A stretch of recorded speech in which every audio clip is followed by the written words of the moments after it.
both of us have are also wearing VC hats, and when you talk about the R&D piece in the 1960s, 2% being spent by the public sector, I've seen charts that show that basically the share of the private sector in R&D in the US versus the public sector has basically flipped, right, in the last Right.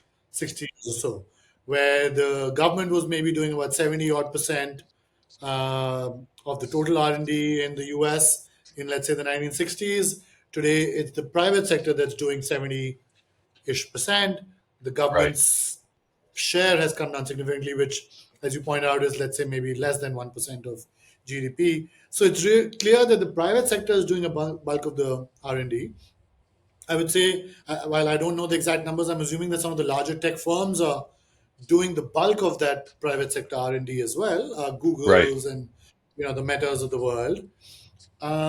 So the question really becomes now: is it true that the government needs to get back to that 70% type share, Yeah. or Not, are we not, now in a different world altogether where the private sector will actually be the biggest contributor of R&D dollars? we're in a different world, but I'm not suggesting that the government needs to become 70% of R&D. What I am suggesting is that because it's a good thing that the business community is doing a lot more R&D, that tends to be more Yeah. applied than basic research. But I am suggesting that the government needs to keep, as a proportion of the economy, a certain percent focused on basic research. That's where basic research is done. So again, that's shifted from 2% in the 1960s now to 0.6. Half of that now is being spent on health. So if we went back to the 1960s, that whole 2% was being spent on national security oriented um, activities.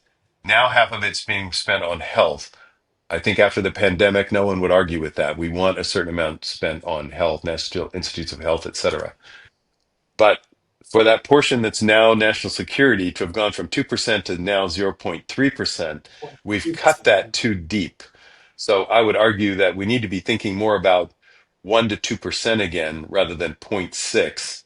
And that would mean hundreds of billions of dollars. In fact, we'd have to go from the roughly Yeah. 180 billion we're spending to closer to 500 billion.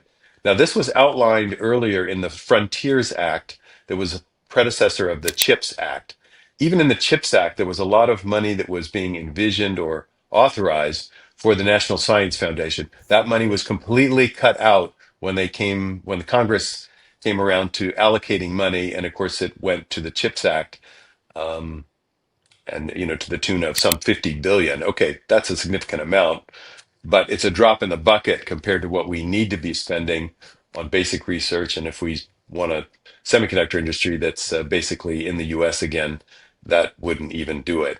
So there's a lot of money, and that needs to be spent, and that would cause a big trade-off relative to the other government priorities because you can't keep adding to the deficit that we have today. I'm a big believer in the fact that that is a national security concern. If interest rates went higher, we're already spending more in interest payments than we do for our defense. That's classically not a good sign of a thriving economy.